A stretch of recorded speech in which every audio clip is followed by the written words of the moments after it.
अस्सलाम वालेकुम, fourth year class, how are you. आज हमने स्टार्ट करना है चैप्टर नंबर 1 का बी पार्ट।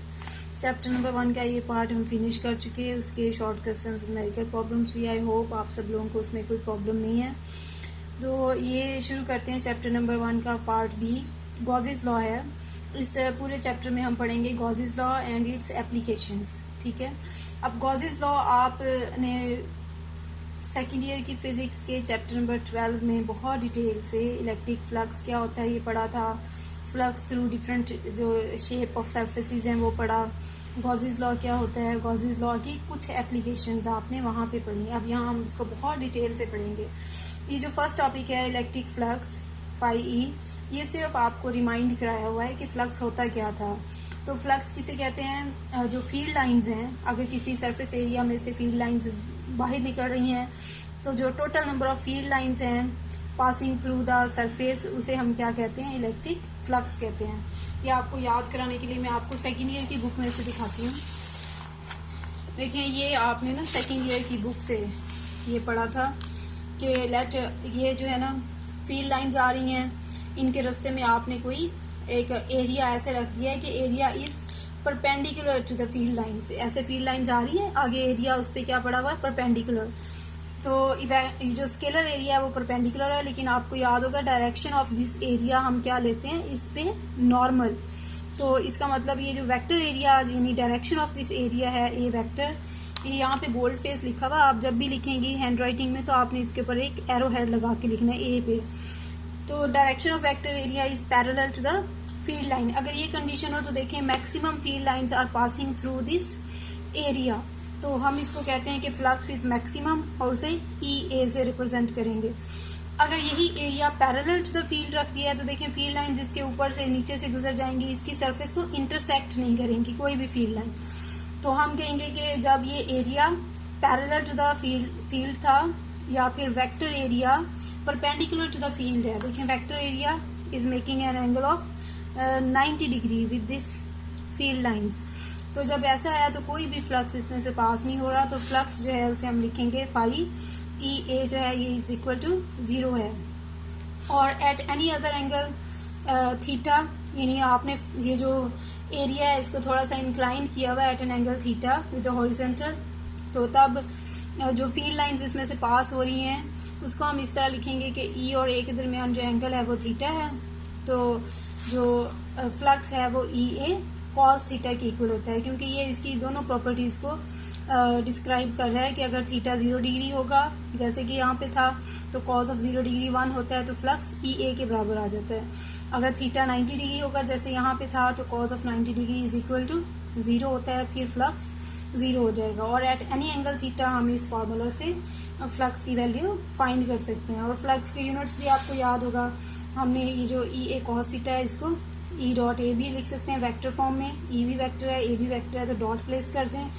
और इसके यहाँ से यूनिट्स बनते थे, इलेक्ट्रिक फील्ड इंटेंसिटी के यूनिट होते हैं न्यूटन पर कूलम, एरिया के होते हैं स्क्वायर मीटर, तो इसके यूनिट हो गए न्यूटन पर स्क्वायर मीटर और इनटू कूलम। ठीक है, ये इसके यूनिट्स बन गए। अब ये इलेक्ट्रिक फ्लक्स हमने किसी क्लोज्ड सरफेस में से देखना है कितना है। तो देखिए अगर क्लोज्ड सरफेस इस तरह हो तो ये यहाँ पे चार्ज पड़ा है, तो इस पूरी सरफेस में से फील्ड लाइंस बाहर आ रही हैं। ई की डायरेक्शन जो होगी, अगर ये कोई स्फेरिकल सरफेस है और ये आपको पता है जो पॉइंट चार्ज होता है उसका फील्ड कैसा होता है, स्फेरिकल शेप का होता है और रेडियल होता है, यानी इसमें से फील्ड लाइंस ऐसे बाहर निकल रही हैं हर तरफ, तो ये रेडियल फील्ड लाइंस हैं। तो अगर हम ये स्फेयर की सूरत में लेंगे सरफेस, तो ये फील्ड लाइंस जो है ये along the radius of the sphere हैं। और किसी भी पॉइंट पे जो वेक्टर एरिया होगा, क्योंकि अब ये कर्व्ड है सरफेस, प्लेन एरिया नहीं है। और ये इक्वेशन जो हमने पढ़ी है पहले, ये वाली ई डॉट ए वाली, ये कब एप्लीकेबल है, जब एरिया कैसा हो, प्लेन एरिया हो। तो फिर हमने क्या करना है, इस पूरे सरफेस एरिया को छोटे छोटे एरिया एलिमेंट्स में डिवाइड करना है। ठीक है, और हर एरिया एलिमेंट के लिए हमने फ्लक्स फाइंड करना है using this formula E dot A delta A. ये हम एरिया 1 पे अप्लाई करेंगे, 2 पे, लेट एन एलिमेंट्स हमने बनाया है तो एन पे अप्लाई करेंगे, और फिर उन सारे एलिमेंट्स की वजह से जो फ्लक्स है उसको ऐड कर लेंगे। ठीक है, अब जो टोटल फ्लक्स है वो फिर हम इसको इंटीग्रेट करके निकाल सकते हैं। यहाँ पे तो हमने इंटीग्रेशन ही पढ़ी हुई थी, अब आप बड़े हो गए हैं, इंटीग्रेशन पढ़ ली आपने। तो देखें जो टोटल फ्लक्स है वो इन सब का को ऐड करके आया और इसे हम लिख सकते हैं फिर summation r varies from 1 to ये फर्स्ट एलिमेंट से nth एलिमेंट तक और ई डॉट डेल्टा ए साथ एक आर आ जाएगा। और अगर डेल्टा ए इतना स्मॉल हम ले लें कि अप्रोचेस टू ज़ीरो हो जाए तो फिर वेक्टर एरिया भी सारा अप्रोचेस टू ज़ीरो हो जाएगा।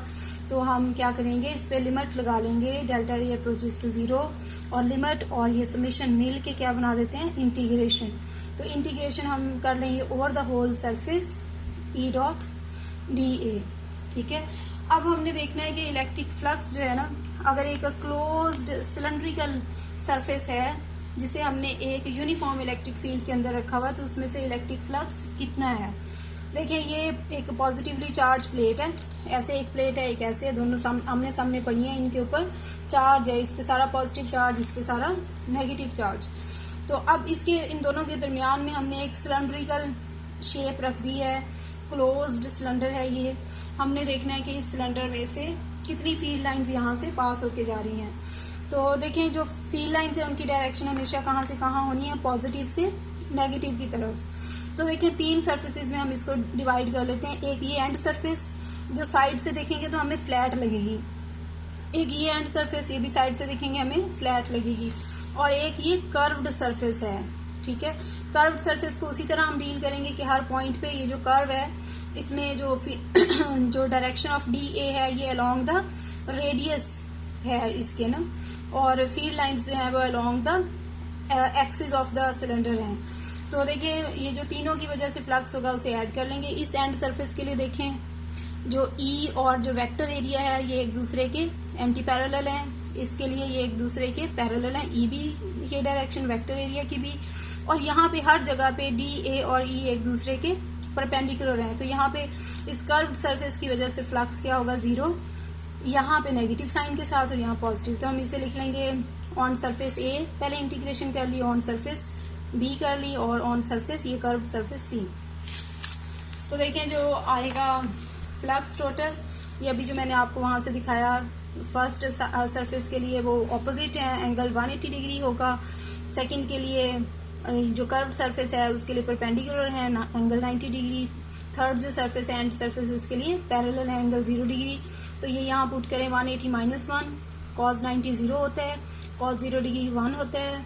तो ये ऐड करें तो टोटल फ्लक्स है वो इक्वल टू 0 है, यानी इस सिलेंडर में से कोई फ्लक्स पास ही नहीं हो रहा है। कितनी मज़े की बात। और इसलिए नहीं हो रहा क्योंकि जितनी फील्ड लाइंस यहाँ से एंटर हो रही हैं इसकी इस एंड सरफेस में से, उतनी ही फील्ड लाइंस इसकी इस एंड सरफेस में से बाहर निकल रही हैं। तो जो नेट फ्लक्स है इसमें से वो 0 है। चलिए यहाँ तक कर लेते हैं, कोई प्रॉब्लम हो तो you can ask. Thank you very much.